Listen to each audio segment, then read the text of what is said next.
So everything in TK interface is created using what are called widgets. And everything in TK interface is a widget, even the windows. Okay? So the main window of your program is often referred to as root.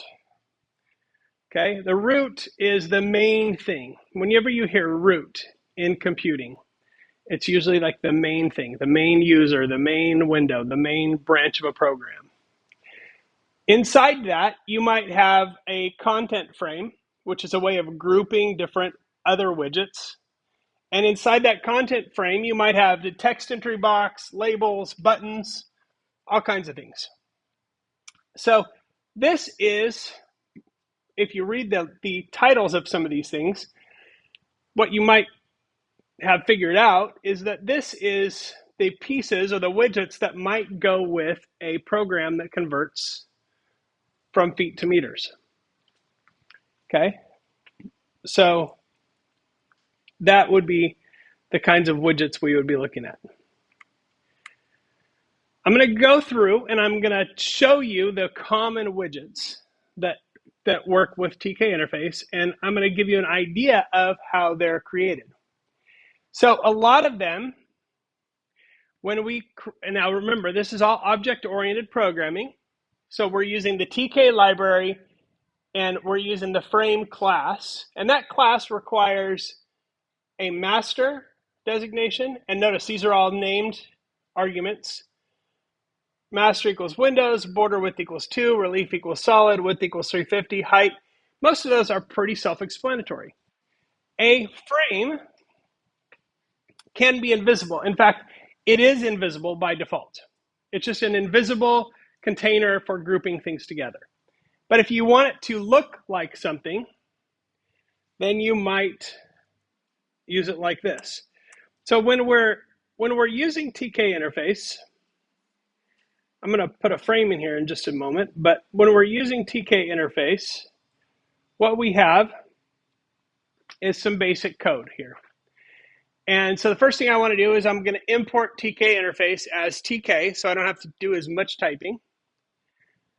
And then the first thing I'm going to do is I'm going to create the root, or the main window of my program. Okay, so root equals tk.tk. This is what the window class is called.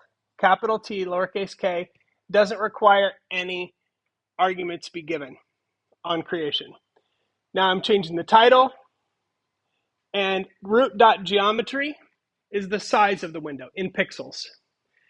Weirdly, and I don't know why this is, somebody decided that the best way to do that was not a tuple with two numbers, was not a list, was not two separate numbers, but instead a string with the X in the middle of it.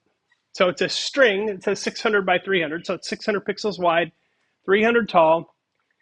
And then the final thing we have here is root.mainLoop. If I don't have this, the window will open and shut immediately, because in order to get that car to idle at the stoplight and wait for user input, you have to invoke the main loop of that window, which says, just sit here and wait for the user to do something. So if I run just this code here, then I get a basic blank window using TK.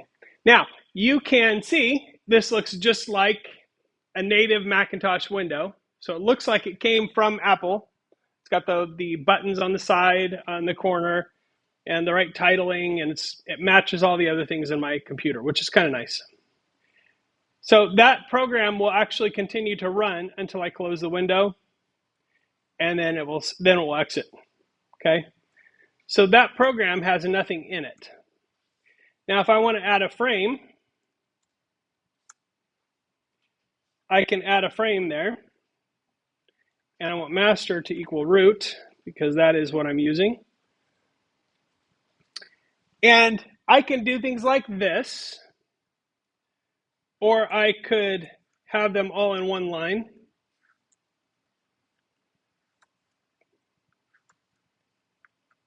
Sometimes when you have a lot of attributes that you're trying to set at once, it's easier to have it on multiple lines, but it's also a little bit more succinct to put it this way.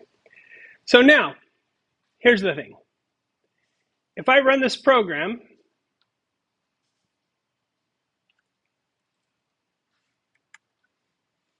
nothing happens to my window. Why is that?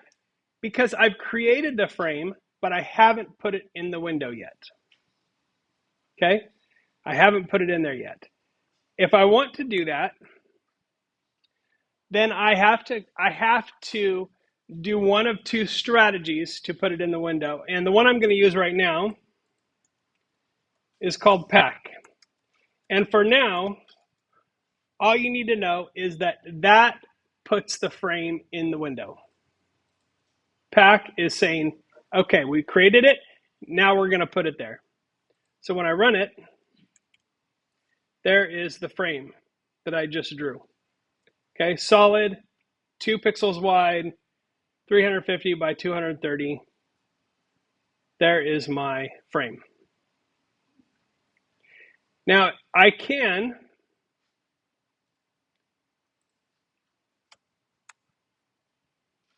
if I rerun that,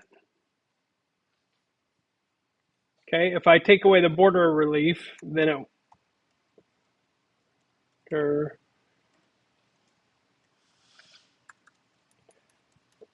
relief equals solid, relief equals raised. Yeah, that's one of them.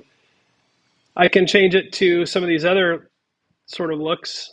Like this one looks like it's popping forward, a little bit three-dimensional. Some of these are ugly, especially if I do like really thick borders on them. Right, that looks like it's straight out of Windows 95. Sometimes I like to avoid that, and by sometimes I mean always. Most commonly though, a frame is just going to be invisible. It's still there, it's still doing whatever it's supposed to be doing, and if I put controls inside that frame, it will work the way it's supposed to. So that's a frame. Frames are boring, they're not very interactive. By the way, these pictures are taken straight out of the TK interface documents online, which are extensive, very helpful. So a label, labels are very useful. They're used to display information. On a label, you can display text, you can display images, you can display images and text. You can also display text that is formatted. So very useful. The user cannot change the text in a label. So if I say, let's say label 1 equals TK label, right? And we want at least the master in there. I'm just gonna throw everything directly in the window. I'm gonna forget the frame for now. So master equals root, and then we are gonna say text equals hello. And the other thing I can do, remember, if I don't call pack on this, then it won't appear. One easy thing I can do is just put pack right on the end of it there. And that will show the label there, okay? Now it looks like just text, it doesn't even have a border around it, but I can do borders, I can do all of that stuff. If you wanna find out how to customize the look and feel of labels and things like that, I strongly suggest looking at the TK interface documentation online, which I'm going to show you in just a little while. Buttons, you can see here, can be customized. They're built to look like they belong by default. So by default, they're going to look like the ones in Mac, Windows, and Linux. You can put images on them. You can change the size, the shape. And the interesting thing about buttons is that you can assign a function to them that you want that to get run when you click the button.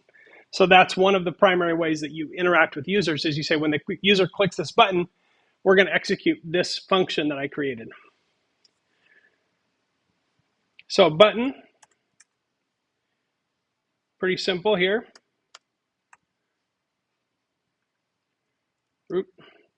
And I'm going to get rid of the command because I don't have that command yet. Okay, so if I run that, did not pack it, forgot again. Stop that. There we go. And I'll just call pack right on the end of that. There's my button. Okay, it doesn't do anything right now because I haven't attached any functions to it. So we got buttons. We've got check boxes. And again, these are tied to a variable. So when I check versus uncheck this, it changes a variable. So what we have to do in order to make this work properly is we have to create an object called a string variable. So we're going to change the value of that string variable, and we're going to call it measure system. And you can see down here we're attaching it. We're saying the variable for this checkbox is measure system. If it's checked on value is metric. So this will equal metric if it's checked. If it's not checked, then it equals imperial. So that's how we use a checkbox to change a value in the system. I'll just pull this in here and we'll call it root. And I'm going to get rid of that.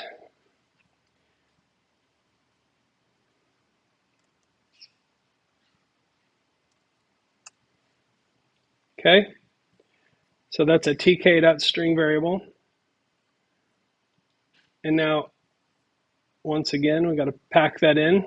So I'll call pack on the end of that. I could call it on a separate line, but I don't have to. Okay, so there is my checkbox. Okay. Now, if I want to, let's call metric changed. I'm going to actually create that function so I can show you how this works. So if I say def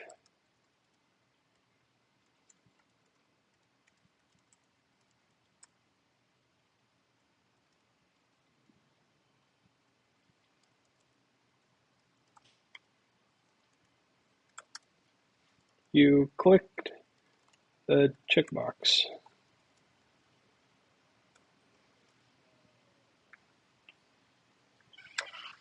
There we go. There we go. Okay, so there is my very basic function. Now, notice, unlike when we call regular functions, we don't have parentheses here at the end of this. Why? Because if we do put parentheses, then it will call that function when it reads that line. But doing it this way says when we click the button, then call it. So if I run that, there's my window.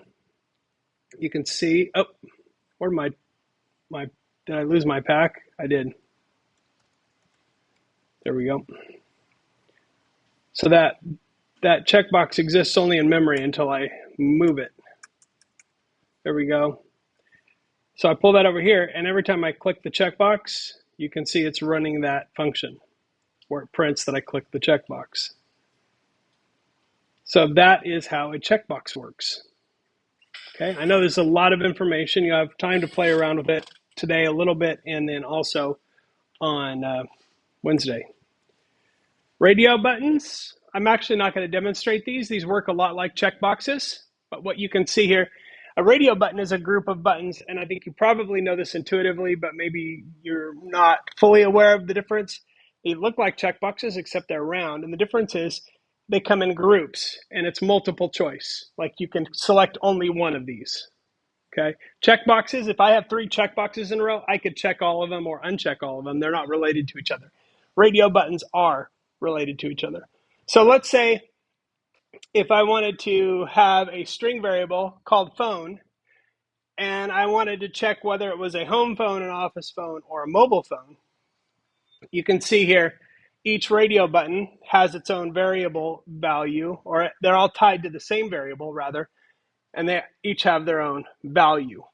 So when I click that radio button, it changes it to the home phone or the office phone or the cell phone. Okay. As you can see, you can also use images with radio button groups. Okay, so here's a text entry box. Again, we're using a string variable data type, or the string variable object. You can't just use a regular variable. You must create a string variable and then tie it to it. So I have an entry, the master is set, and then I just tie it to a user variable or a text variable. And so again, you can change the size and the type of these entry boxes.